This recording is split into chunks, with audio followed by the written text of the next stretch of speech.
नमस्कार मंडळी, द रियाज किचनमध्ये तुमचं मनापासून स्वागत आहे। आज आपण गवारची भाजी बनवणार आहोत। त्याच्यासाठी मी इथे एक लहान कांदा चॉपिंग करून घेतला आहे आणि टोमॅटो चॉपिंग करून घेतलेला आहे। चला आपण गॅस चालू करूया।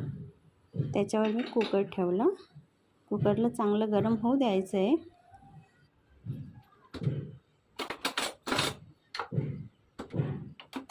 कुकर चांगला गरम झाला आहे।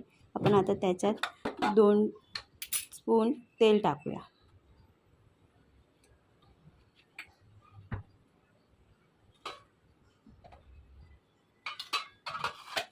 तेल गरम झालेलं आहे। त्याच्यात आता आपण मोहरी टाकूया।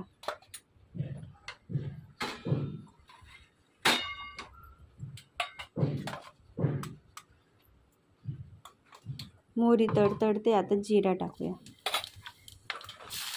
कांदे टाकूया। कांद्यांना नॉर्मल ब्राऊन होऊ द्यायचे।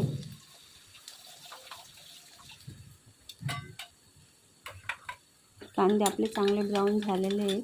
आता त्याच्यात टोमॅटो टाकूया। टोमॅटो टाकून मिक्स करू। नॉर्मल सॉफ्ट होऊ द्यायचे टोमॅटोला।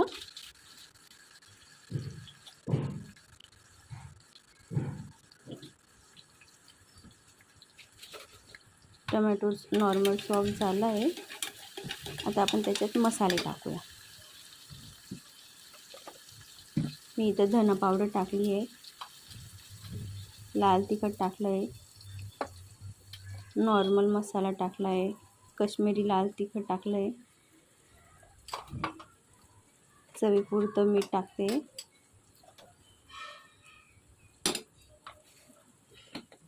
मी इथं स्वच्छ धुवून घेतलेले गवारच्या शेंगा। आता गवारच्या शेंगा टाकूया।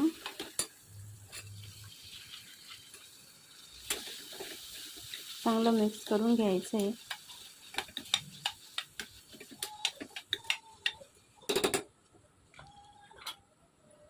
चांगलं मिक्स झालं आहे। आता त्याच्यावर मी प्लेट ठेवते। प्लेटमध्ये पाऊण ग्लास गरम पाणी टाकते।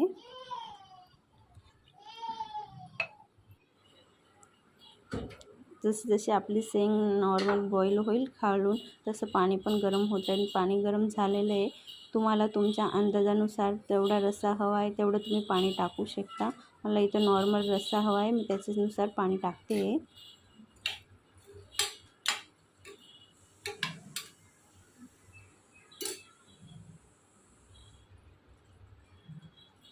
मी इथं प्लेटमध्ये पाऊण ग्लास पाणी टाकलेलं होतं। मला जसा रस्सा लागेल मी तसं पाणी टाकेन। तुम्ही तुमच्यानुसार टाकू शकता पाणी, जास्त रस्सा कमी रस्सानुसार।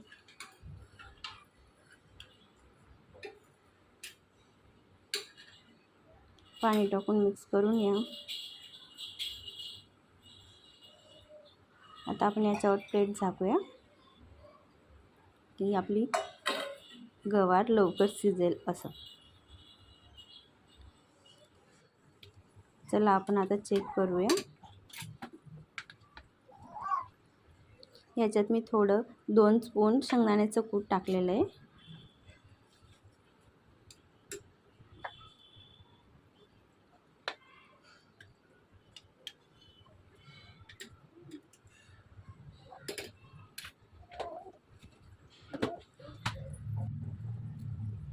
मी याच्यात कोथिंबीर टाकते आता।